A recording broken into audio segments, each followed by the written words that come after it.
रहमानुर्रहीम। आज का जो हमारा टॉपिक है वो बेसिकली कोरिलेशन पे है, लेकिन इसमें हमने जो है रिग्रेशन लाइन पीछे जो हम फाइंड करके आए थे सारा हमने कैलकुलेट किया था, उसका प्लॉट स्किप हो गया था। तो इसमें सबसे पहले रिग्रेशन लाइन का जो प्लॉट है उसको डिस्कस कर लेते हैं। इसमें हमारे पास एक्स वेरिएबल है, वाई वेरिएबल है, सेम वही डाटा है।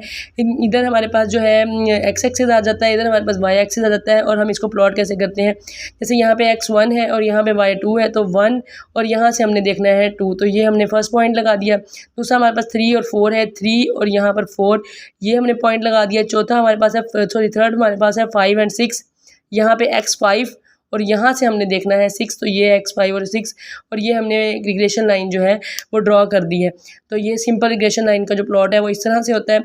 अब हमारा जो बेसिक टॉपिक है हम उसमें आ जाते हैं। कोरिलेशन क्या होती है? Relationship between two variables. अगर आसान लफ्ज़ों में इसको समझें तो सिंपल इसकी डेफिनेशन ये होती है कि दो वेरिएबल्स के दरमियान में रिलेशनशिप क्या होता है, ठीक है। तो वो बेसिकली कोरिलेशन होता है।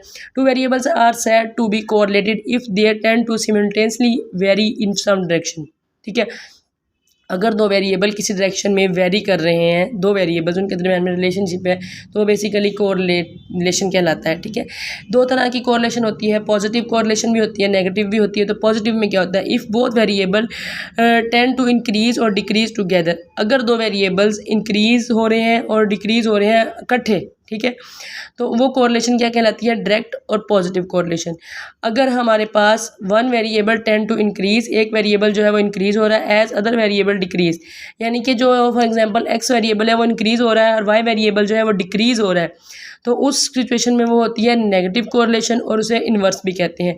ये इन्वर्स और नेगेटिव कोरिलेशन जो है या डायरेक्ट जो पॉजिटिव कोरिलेशन है, ये एमसीक्यूज़ के तौर पे भी आ सकते हैं। कहा जाए डायरेक्ट कोरिलेशन तो डायरेक्ट कोरिलेशन पॉजिटिव कोरिलेशन कहते हैं, अगर कहा जाए इन्वर्स कोरिलेशन तो इन्वर्स कोरिलेशन नेगेटिव कोरिलेशन को कहते हैं।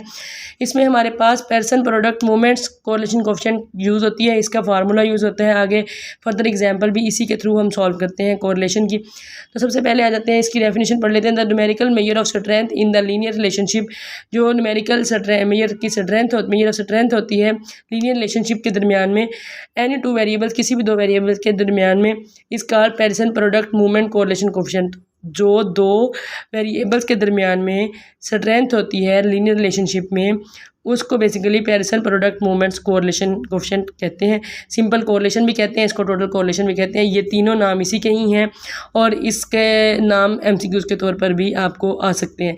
अब हम इसके फार्मूला पे चले जाते हैं। ये बेसिकली इसका फार्मूला है। हमारे पास क्या होगा? N sum of x Y minus sum of X sum of Y, N sum of X square minus sum of X, N sum of Y square minus sum of Y whole का square. जैसे हम पीछे regression find करके आए, जैसे same हमने उसमें example की थी, यहाँ पे भी वही चीज़ है। वहाँ पे भी दो वेरिएबल्स हैं, यहाँ पे भी कोरिलेशन में दो वेरिएबल्स ही हैं। वहाँ पर सिंपल हम इस तक रह जाते थे, यहाँ पर साथ वाई भी आ रहा है। इसका फार्मूला कोई हार्ड एंड फास्ट और मुश्किल नहीं है। अगर आपको बीटा का फार्मूला अच्छे से याद हो जाता है, यानी कि जो हमने पीछे रिग्रेशन में फाइंड किया है, तो ये फार्मूला बहुत इजी है। सिर्फ इसमें यही टर्म एक चेंज है और इसके ऊपर स्क्वायर रूट भी है नीचे वाले टर्म के ऊपर, ठीक है। यहाँ पर आप देख लें शो भी हो रहा है, ठीक है। अब इसकी रेंज क्या होती है? +1 हो तो परफेक्ट पॉजिटिव लीनियर होता है, -1 हो तो परफेक्ट नेगेटिव लीनियर होता है, अगर 0 हो तो कोई रिलेशनशिप नहीं होता। ये तीनों एमसीक्यूज़ भी हैं, ठीक है। प्रॉपर्टीज़ ऑफ आर क्या होती हैं? The R correlation coefficient is symmetrical with respect to variable X and Y, ठीक है। जो है ये सिमेट्रिकल होती है, ठीक है, जो एक्स और वाई होता है। आर यानी कि एक्स ऑन वाई या वाई ऑन एक्स, ये भी जितने भी मतलब कोरिलेशन होती है एक्स और वाई वेरिएबल्स के दरमियान में, वो सिमेट्रिकल होती है। इसका मतलब क्या हुआ कि वो नॉर्मल डिस्ट्रीब्यूशन को अप्रोच करती है, ठीक है। सेकंड पॉइंट क्या है इसमें? द आर जो हमारे पास कोरिलेशन कोएफिशिएंट है लाइज बिटवीन -1 एंड +1। ये एमसीक्यूज़ है कि इसका जो आंसर होता है वो -1 से +1 के दरमियान में होता है, आर का जो होता है, ठीक है, यानी कि रिग्रेशन का जो कोरिलेशन कोएफिशिएंट का जो आंसर होता है। The R correlation coefficient is independent of origin and scale. ये भी एमसीक्यूज़ के तौर पे होता है कि independent of origin and scale होता है। इस तरह के एमसीक्यूज़ भी पेपर के अंदर जो है वो आ जाते हैं। तो ये बेसिकली इसकी प्रॉपर्टीज़ हैं जी। तो हम न्यूमेरिकल एग्जांपल पे आ गए हैं। कोरिलेशन जो हम पीछे फार्मूला करके आए हैं उसकी, यहाँ पे देखिए मैंने आपको पहले भी बताया था कि अगर आपको बीटा फाइंड करना आ जाता है, सिंपल रिग्रेशन फाइंड करनी आ जाती है, तो इसमें कोई डिफिकल्टी नहीं आएगी आपको। एक्स वेरिएबल वाई वेरिएबल इनका सम, ठीक है। उसके बाद एक्स का स्क्वायर, वाई का स्क्वायर और एक्स वाई, सिर्फ एक एक्स्ट्रा कॉलम हमारे पास यहाँ पर जो आ रहा है वो आ रहा है वाई स्क्वायर। तो यहाँ पर मैं लिखती जाती हूँ, ये है सम ऑफ एक्स, ये है सम ऑफ वाई, ये है सम ऑफ एक्स स्क्वायर, ये है सम ऑफ वाई स्क्वायर और ये है हमारे पास सम ऑफ एक्स वाई।